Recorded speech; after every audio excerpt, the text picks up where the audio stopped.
Muy pero muy buenos días tengan todos ustedes, estudiantes de los grados 9.2, 9.3, 9.4, 9.5 y 9.6 en la clase de economía con el profesor Jaime Álvarez. Entonces en el día de hoy vamos a ver la economía socialista o comunista o economía estatal, ¿ya?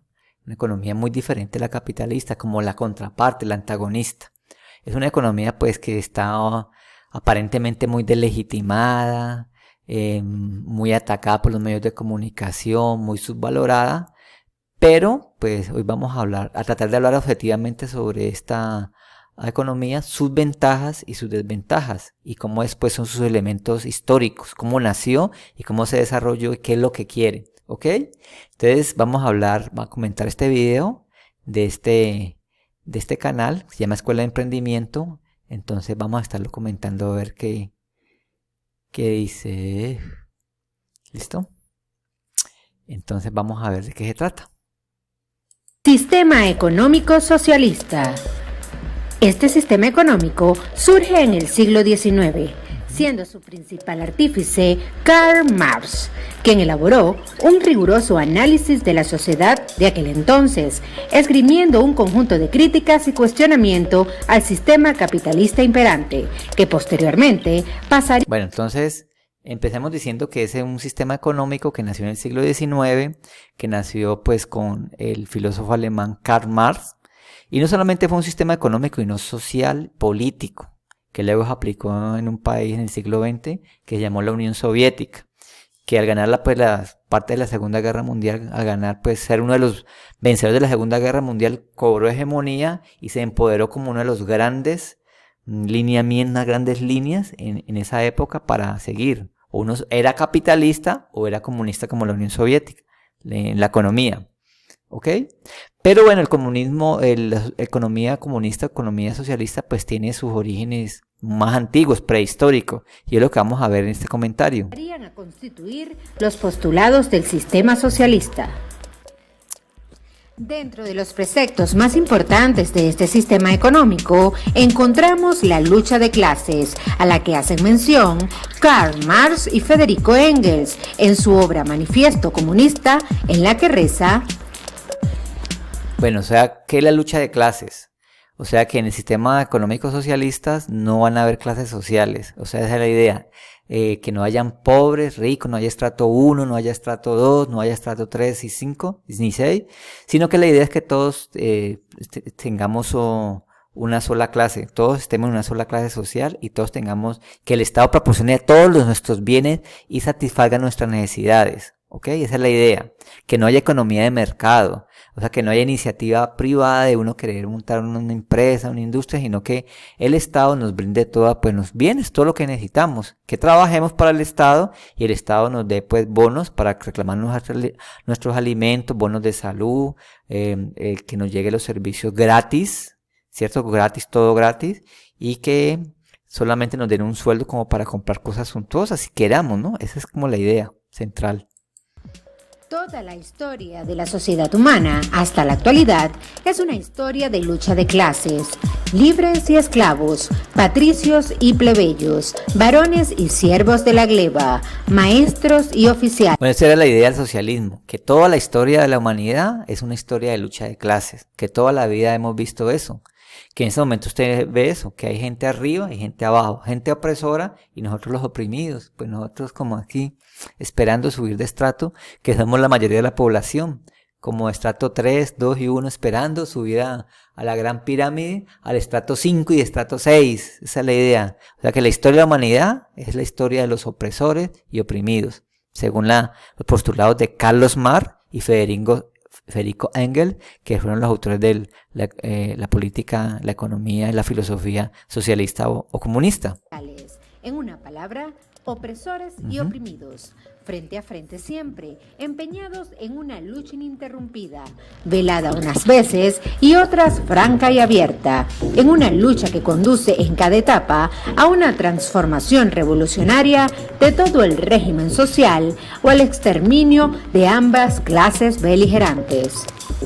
O sea que decía Karl Marx y Federico Engels que en algún momento esa lucha se iba a terminar, que iba a fracasar el capitalismo, que se iba a ahogar en sus propias contradicciones, iba a emerger pues la economía socialista, el comunismo, y todos íbamos a ser para todos. O sea, la idea es que los trabajadores se tomaran el poder, formaran el Estado en sí, los trabajadores, los obreros, los campesinos, fueran como una masa que organizara toda la producción y ellos mismos produjeran y repartieran. Parece una idea muy bonita, ¿no? Pero en el papel y en la realidad pero muy difícil de seguir, porque la naturaleza humana es muy egoísta, batalladora en unos términos como negativos, como depredadora, como conseguir siempre acumular más y de viveza, de acumular cosas y dejar al otro sin nada. Esa es la naturaleza de los seres humanos, gústenos o no nos guste. En esa pugna existente, la burguesía como clase dominante concentra y se apropia de los medios de producción, y el proletariado, como clase dominada y empobrecida por no poseer los medios de producción, solo le queda vender su fuerza de trabajo como una mercancía y por tanto sujeta a todos los... O sea, esa teoría dice que los medios de producción, los elementos de producción, las fábricas, las empresas están al poder de la burguesía. ¿Y qué le queda a nosotros, a los oprimidos, los pobres? Vender nuestra fuerza de trabajo, trabajar por un sueldo. Hay veces bueno sueldo, hay veces bajo, pero la mayoría de veces, lamentablemente tengo que decirlo, por un mínimo. Por un mínimo, la mayoría de la gente trabaja por un mínimo, ¿ok? Y pues desafortunadamente la economía de mercado funciona así. Trabajamos por un mínimo. Y lo que quiere la economía socialista es que no. Que esas ganancias de esa fábrica de obreros, que los dueños sean los obreros, sean repartidas en partes iguales. Pero esa utopía pues como que nunca funcionó. Los cambios y ajustes que se requieran para poder mantener la producción, contribuyendo así a acrecentar la plusvalía y las ganancias de la burguesía. Bueno, hay una palabra que se llama plusvalía, que es el plusvalor de las cosas. Por ejemplo, un par de zapatos. Una fábrica lo produce y el costo de esos zapatos, que es de 10,000 pesos neto, en bruto, y lo venden a 100,000 pesos, ¿ya? ¿Cuánto le dan al obrero de esos 100,000 pesos? Le darán por ahí 2,000 o 3,000 pesos, y el resto de 97 pasan en una cadena de intermediarios donde está el dueño de la empresa. El burgués se queda con la mayor parte de ese plusvalor, de ese valor extra, y el obrero se queda con una miseria. Eso se llama la famosa plusvalía, que en parte sí me parece injusto, pero así funciona la economía capitalista. La gente le gusta, los medios de comunicación lo apoyan, el mundo en general está con la economía capitalista, le gusta tener lo suyo, lo propio, comprar, consumir, vender. Esa es la economía que nos rige.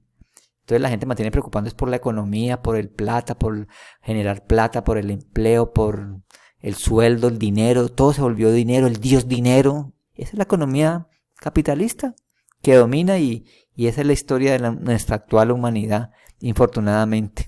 Introduce también la teoría del valor trabajo, que sostiene que para dar valor a algo debe tenerse en cuenta el tiempo socialmente necesario para producir los medios de producción y la materia prima, lo que le da valor a las mercancías. Por tanto, es el trabajo invertido en todo el proceso. O sea, que el sistema socialista solamente va a producir lo que necesite la gente, de acuerdo al trabajo de la persona.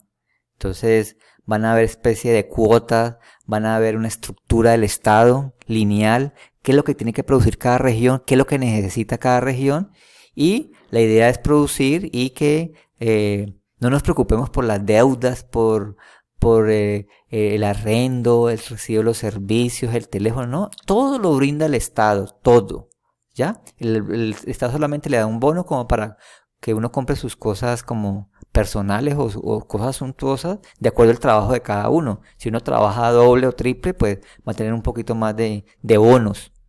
Ese es como el idealismo del socialismo. Y con ello desarrolla su planteamiento sobre el valor de uso y el valor de cambio. Aunque son múltiples los aportes de este importante intelectual, podemos concluir que el socialismo plantea una sociedad sin clases, con la colectivización de los medios de producción y distribución, y un Estado encargado de una justa distribución de la riqueza. Sí, eso como hacían los antiguos indígenas. Porque ese socialismo, ese socialismo primitivo, en la prehistoria no habían clases sociales. Entonces los gobernantes, los reyes, los emperadores, los caciques trabajaban para producir y repartirlos en toda la población, como hacía el imperio inca, que era una especie de comunismo primitivo, ¿ya? Como un comunismo sin pulir, ¿ya? El comunismo de los incas. El comunismo de los monasterios, de los curas que se reúnen, que todos aportan, todos trabajan por igual y todo se reparte por igual. El comunismo de los frailes, de los conventos, del convento de monjas, que hay un comunismo muy, muy bonito y si es aplicable y si es real. Pero eso trasladarlo a la humanidad es como difícil. O sea, repartir todo en partes iguales, no sé porque en el poder se genera mucha corrupción, muchos intereses, mucho clientelismo. Entonces, lo que pasa en Venezuela, que hay riquezas, pero las ideas son bonitas del socialismo, pero todo se lo roban los burócratas, los funcionarios. Los funcionarios se apropian de todo y también distribuyen mal y hay demora, hay papeleo y es terrible. O sea, es terrible. Hay que hacer colas, hay desabastecimiento y en general provoca caos la economía socialista ya aplicada a la realidad. De pronto puede, cuando nosotros los humanos nos volvamos más coherentes, más civilizados, podemos hacer más análisis crítico de las cosas, deducir más las cosas, discernir más las cosas, ser más social, tener más empatía, pensar en el otro, colocarnos en los zapatos del otro. De pronto ahí puede funcionar mejor una economía socialista, que es un sueño, una esperanza, que me gusta esa idea, pero no sé, ahora es como complicado. O sea, hay que trabajar en la educación, en esto que estamos haciendo. Trabajar para eso, solidaridad, ayudar al otro, no consumir tanto, sino, sí, tener lo mínimo, no tener grandes posesiones de territorio, de terreno, terrateniente, empresas, no, tenerlas, pero saber distribuir todas esas riquezas entre nuestros empleados y entre la comunidad, tener unos sueldos muy altos. Muy altos. Si yo soy dueño de una empresa y me genera ganancias, el 80% de mis ganancias las reparto entre los trabajadores con sueldos altos, para que ellos tengan una buena calidad de vida, trabajen mejor y la empresa crezca y eso genere también, multiplique ese planteamiento como socialista. Es pues una idea muy personal, que sí podría funcionar en un futuro. Esa es la idea, ¿no?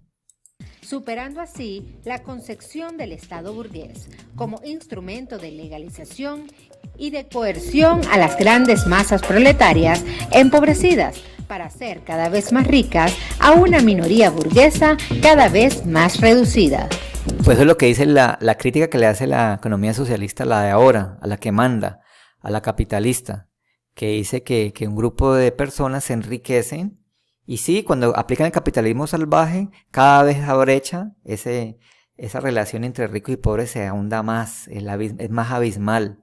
Hay poquitos ricos y mucha cantidad de pobres, y la riqueza se concentra, porque ese capitalista se vuelve monopólico. Nos plantean, eso es libertad de empresa, haga su propia industria, su propia fábrica, haga su propia microempresa. Pero los grandes monopolios, los proteccionismos de los estados, de los gobiernos que también intervienen por un ladito, empiezan a crear parámetros que hunden a las empresas pequeñas. El pez grande se come al pez pequeño. Y pues hay gente que lo logra, hay gente que es muy hábil económicamente, muy organizada, muy mentalizada, programa bien su economía y lo logra, pero son muy pocos, muy pocos. Y este medio es alimentado por la publicidad, los comerciales, los anuncios, que quiere que uno consuma, compre, consuma. Entonces uno gana mucho dinero y hace gastar el dinero, ¿ya? Entonces son las trampas de la mano invisible del capitalismo, que es que ustedes no lo van a ver porque todos ustedes están inmersos en esta economía capitalista. Y están cegados, estamos cegados por eso. Entonces, esa es como los paradigmas de ahora, lo que se rige la vida en los medios, en la publicidad, en las redes sociales, compren, vendan, oferta. Esa es la economía capitalista, salga adelante, haga su propia empresa, surja, emprendimiento, nos dicen emprendimiento, pero no nos dicen las trampas de ese capitalismo. Que hay gente que ha triunfado y gente que lo ha hecho bien, que hay gente que ha luchado duro y son buenos empresarios y justos y saben repartir, pero son muy pocos. La mayoría concentran el capital, se van al exterior y hacen inversiones grandes y se olvidan de la gente humilde y lo que hacen es migajas, inclusive no pagan impuestos. Eso hay, algunas economías capitalistas son muy, pero muy, crean miseria, crean exclusión, míseros sueldos, no pagan seguridad social, no pagan horas extras, el empleado es como lo exprimen, lo apretan. Eso es terrible la economía capitalista en algunos sitios, sobre todo en América Latina. En algunas partes de Europa, como vamos a ver en la próxima clase, ya es mixta. Hay algo de socialismo y algo de capitalismo. Entonces luego vamos a ver la economía mixta, que es lo más justo que hay. Es importante tener presente que el socialismo no nace realmente con Marx, porque como vimos en lecciones anteriores, en el sistema económico de la prehistoria, denominado comunismo primitivo, era característico la colectivización de la propiedad y la inexistencia de las clases sociales, así como el hecho de producir con el propósito de satisfacer las necesidades de los seres humanos y no al mercado para acumular más riqueza. Sí, porque una de las trampas de este capitalismo es crear necesidad, que uno compre. Entonces eso es infinita las necesidades. O sea, lo que uno necesita en serio, de verdad, es limitado. Pero lo que nos hace creer la publicidad es ilimitado, infinito. Nos hace crear un poco de necesidades suntuosas, raras, estrambóticas, exóticas que uno no necesita. Entonces ellos lo que quieren es que uno compre, crear productos, se llama el mercadeo. Entonces nos hacen crear necesidades, cosas que uno no necesita en sí, ¿ya? También se han registrado experiencias en la historia de comunidades cristianas fundadas por el apóstol Pedro. Después de la muerte de Jesús, bajo los preceptos organizativos de la colectivización de la propiedad o comunismo cristiano. Los monjes. Y el socialismo utópico, construido sobre la base de aportes de diversos pensadores a lo largo de la historia, como Platón, Tomás Moros, Saint-Simon. Ese Tomás Moro tenía una novela que se llama Utopía, linda, una especie de obra literaria, y hablaba de una ciudad ideal, la ciudad utopía, y bonita. Saint-Simon también hablaba de repartir las riquezas, Simón Rodríguez, Platón.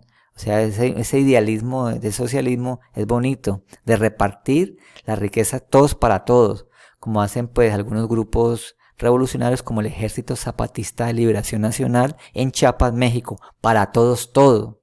Entonces es un sueño bonito que algunas comunidades indígenas lo hacen y es bello, pero cuando esas ideas se mezclan con esa corrupción del Estado, esa lentitud burócrata de funcionarios, como pasa en Venezuela y algunas veces en Cuba, o lo que pasó en la Unión Soviética, que se desfondó por eso.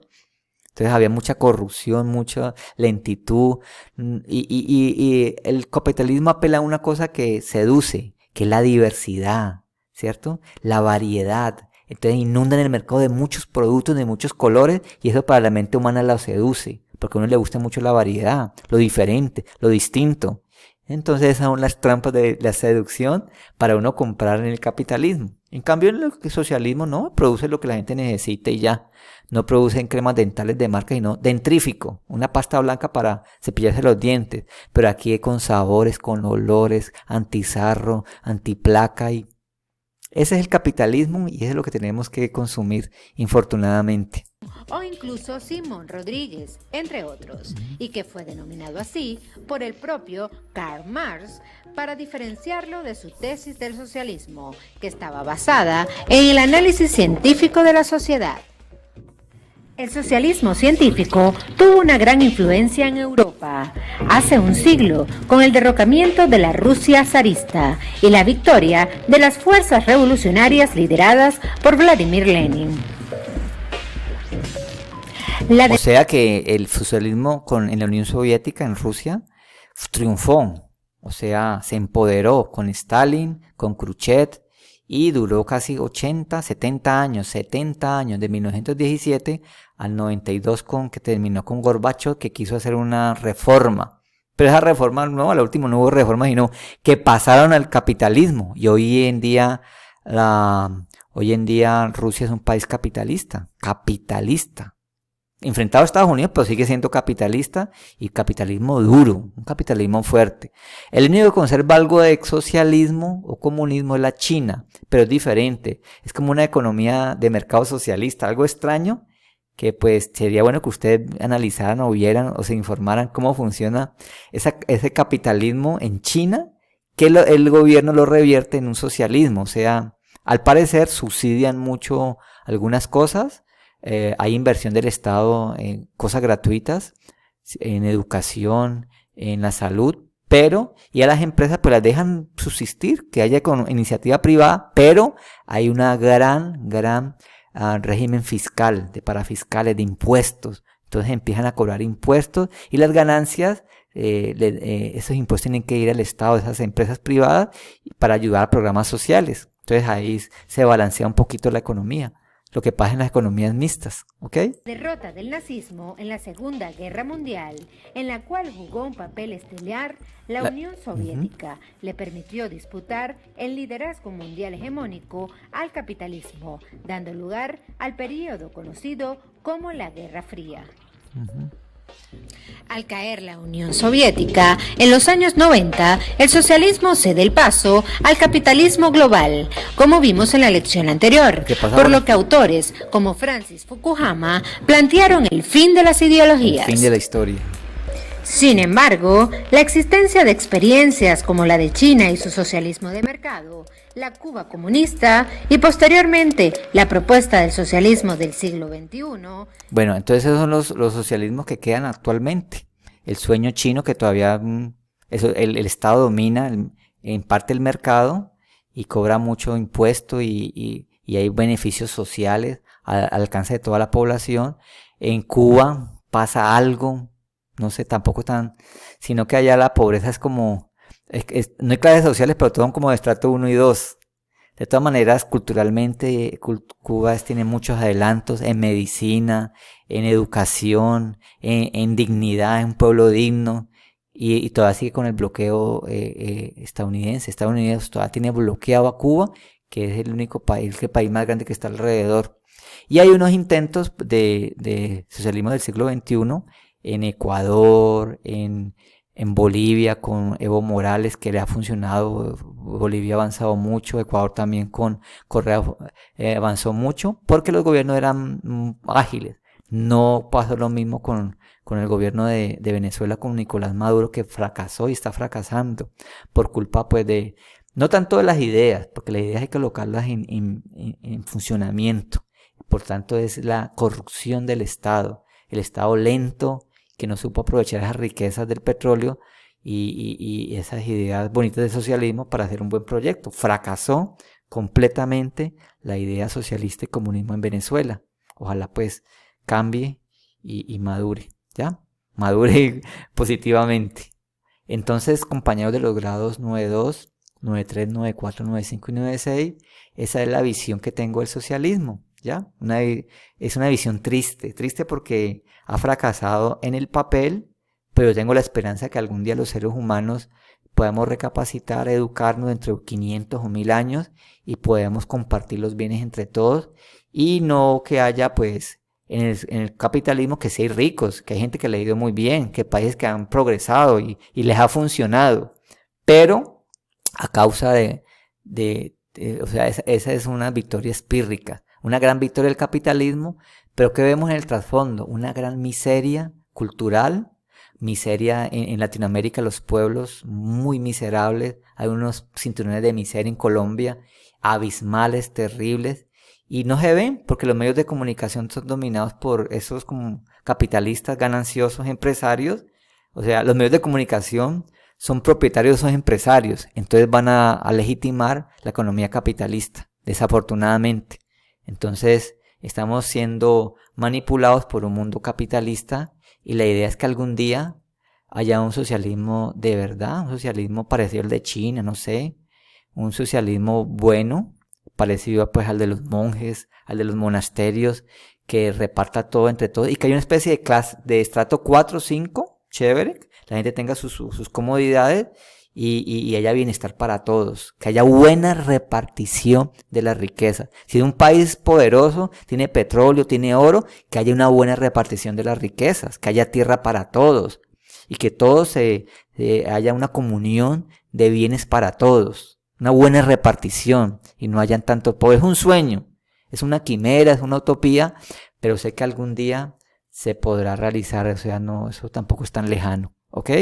Entonces ese es mi sueño y infortunadamente estamos dominados por el sistema capitalista, que hay gente empresaria que le funciona, le ha ido bien y es el sistema imperante y eso es lo que tenemos, ¿ok? Entonces les agradezco mucho y ya pues luego la próxima semana tendremos la última clase, que son las economías pues diferentes a la socialista y al capitalismo que estudiamos, que es la economía mixta, ¿ok? Entonces les agradezco mucho y nos vemos en la próxima clase. Adiós.